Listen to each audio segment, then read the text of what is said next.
Assalamualaikum sahabat Islam, kali ini, Hikmah Islam kembali ke hadapan Anda, untuk berbagi info Islami, semoga menginspirasi aktivitas Anda hari ini, dan jangan lupa subscribe, dan aktifkan, notifikasi tombol lonceng, agar tidak tertinggal berita terbaru, dari channel Hikmah Islam.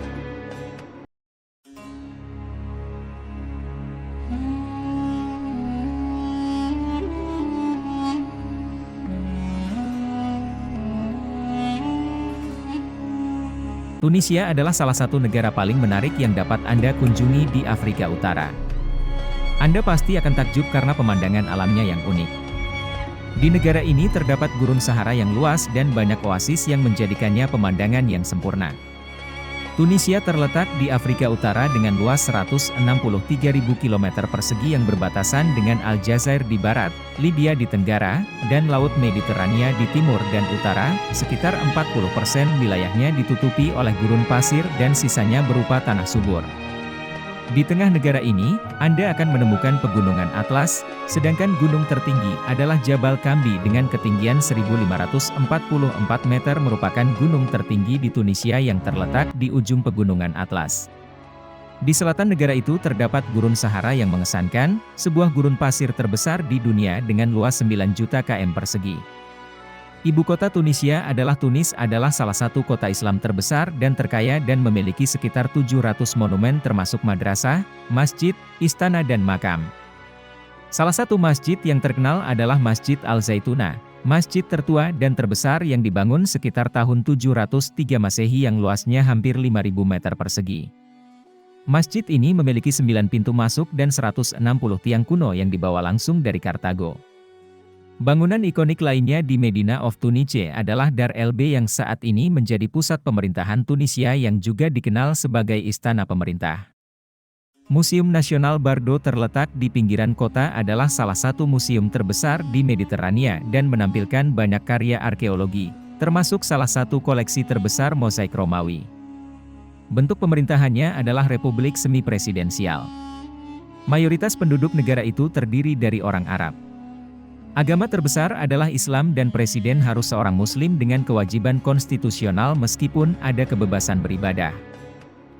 Di sini ada juga komunitas kecil Yahudi dan sekelompok kecil pemeluk agama Kristen yang merupakan penduduk asli daerah tersebut. Orang Berber atau Amazigh adalah kelompok etnis penduduk asli Tunisia dan bagian lain Afrika selama hampir 250 tahun.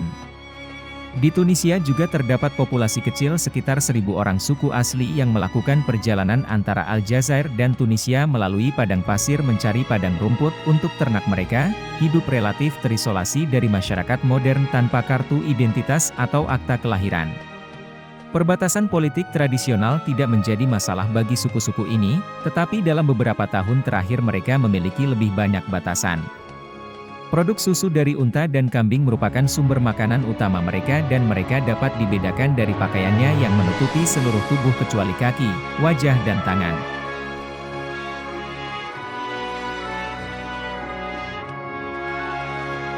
Beberapa kilometer dari ibu kota Tunisia terdapat sisa-sisa arkeologi kota kuno Kartago, ibu kota Kekaisaran Tunisia.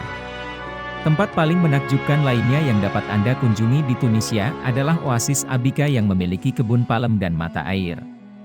Semua wanita di negara ini mempunyai kebiasaan memakai banyak ornamen dan perhiasan emas.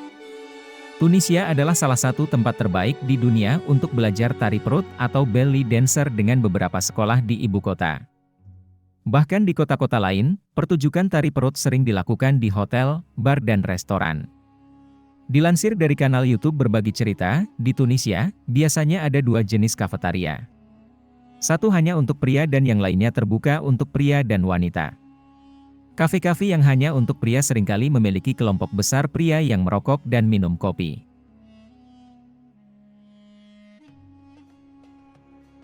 Saat ini, beberapa organisasi internasional menilai bahwa Tunisia adalah salah satu masyarakat Arab yang mempraktikkan demokrasi dan memiliki kualitas hidup terbaik di benua Afrika. Tunisia adalah negara Islam pertama yang melarang poligami dan tetap menjadi salah satu dari sedikit negara mayoritas Muslim yang melakukannya. Tunisia adalah salah satu negara Afrika pertama dengan pendidikan yang lebih baik sejak kemerdekaan. Pendidikan menjadi prioritas bahkan wajib dan gratis untuk semua anak antara usia 6 dan 16 tahun.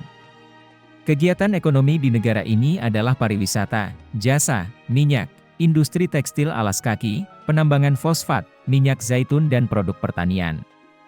Hampir seperempat negara Tunisia ditutupi oleh rumput esparto yang merupakan vegetasi khas padang rumput regional.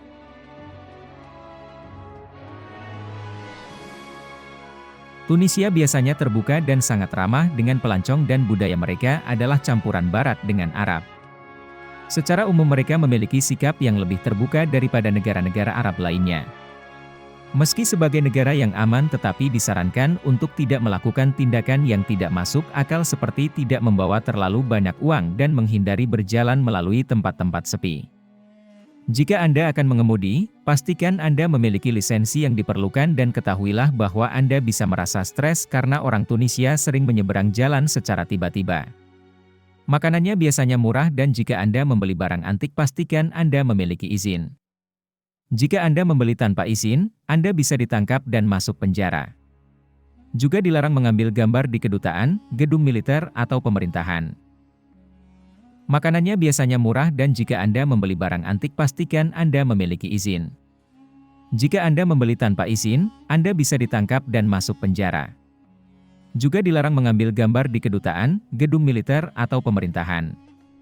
Selain itu, jangan memotret orang Tunisia tanpa izin mereka bahkan kepemilikan sejumlah kecil zat ilegal dapat mengakibatkan hukuman penjara sesuatu yang tidak diketahui banyak pelancong bahwa membawa mata uang Tunisia ke luar negeri dilarang. Nah, pemirsa Hikmah Islam sampai di sini, perjumpaan kita hari ini, semoga Anda semua menginspirasi dengan video ini, dan sampai jumpa di video selanjutnya.